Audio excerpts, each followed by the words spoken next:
आप सभी को जय मसीह की। मैं आशा करता हूँ कि आप सब प्रभु में आनंदित ही मेरे साथ पढ़ सकते हैं भजन संहिता 119 अध्याय उसका 73 पद को। भजन संहिता 119 का 73। तेरे हाथों से मैं बनाया और रचा गया हूँ, मुझे समझ दी कि मैं तेरी आज्ञाओं को सीखूं। परमेश्वर बताए इन वचनों के माध्यम से हम सभी को आशीर्वाद दे। भजन संहिता 119 अध्याय सबसे बड़ा भजन है प्रियो। सबसे छोटा सा भजन 117 अध्याय है, लेकिन सबसे 150 भजन संहितों में सबसे बड़ा भजन संहिता 119 अध्याय है। जब आप इनको पढ़ेंगे तो अलग अलग विषयों के साथ भजन संहिता 119 अध्याय लिखा गया है। यहाँ पर 73 पद से लेके 80 पद तक का जो वचन लिखा है, इसका मुख्य विषय है परमेश्वर की व्यवस्था और परमेश्वर का न्याय। 73 पद को हमने पढ़ा, तेरे हाथों से मैं बनाया और रचा गया हूं। मनुष्य को परमेश्वर ने अपने हाथों से बनाया, अर्थात मिट्टी सानी एक पुतला बनाया और परमेश्वर ने जीवन का श्वास फूंक दिया और मनुष्य जाति जीवित प्राणी बन गया।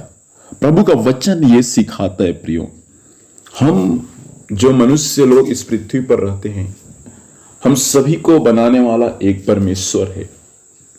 बाइबल हमें ये बातें सिखाता है प्रियो कि हमारा उत्पत्ति, हमारा शुरुआत अचानक से नहीं हुआ, हमारा शुरुआत मिट्टी से हुआ।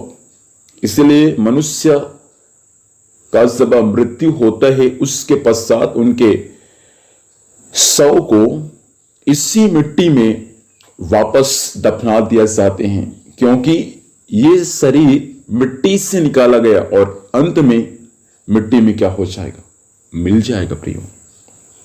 बाइबल इस बातों को हमको बताता है प्रियो कि हम सब परमेश्वर के हाथों से बनाए गए हैं। आप बहुत सुंदर है, क्योंकि आपको बनाने वाला कोई मनुष्य नहीं है, आपको बनाने वाला स्वयं परमेश्वर है। आप कभी इन बातों को लेकर निराश मत होना कि मैं सुंदर नहीं हूं, मैं अच्छा दिखता नहीं हूं। अरे भाई बहन, चिंता क्यों करती हो? आपको बनाने वाला स्वयं परमेश्वर इतना सुंदर है, जो अपने हाथों से आपको बनाया। वो कितना महान परमेश्वर है प्रियो।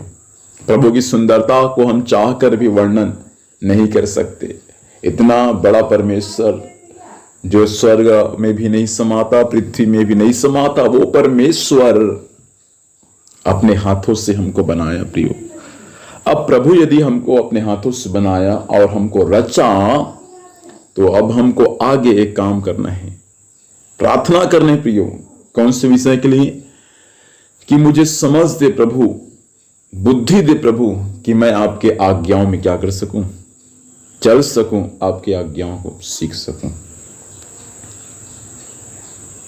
अब प्रभु ने आपको बनाया, उत्पत्ति की पुस्तक में लिखा है, मिट्टी से बनाया, नथनों में जीवन का श्वास फूंक दिया।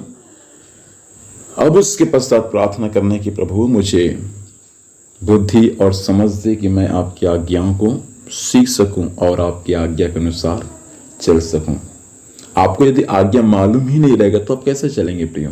इसलिए प्रार्थना करें कि प्रभु आपकी आज्ञा के अनुसार चलने के लिए मेरी सहायता कर।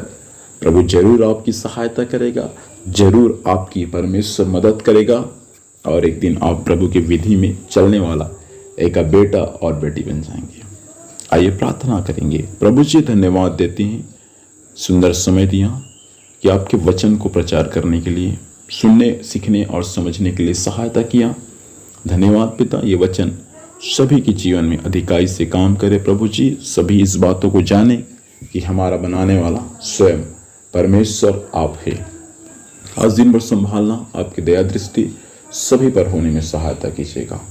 सारा आदर महिमा आपको देते हैं, यीशु के नाम से मांगते हैं, आमीन। प्रभु हम सभी को आशीष दें। आप सभी को जय मसीह की। Praise the Lord.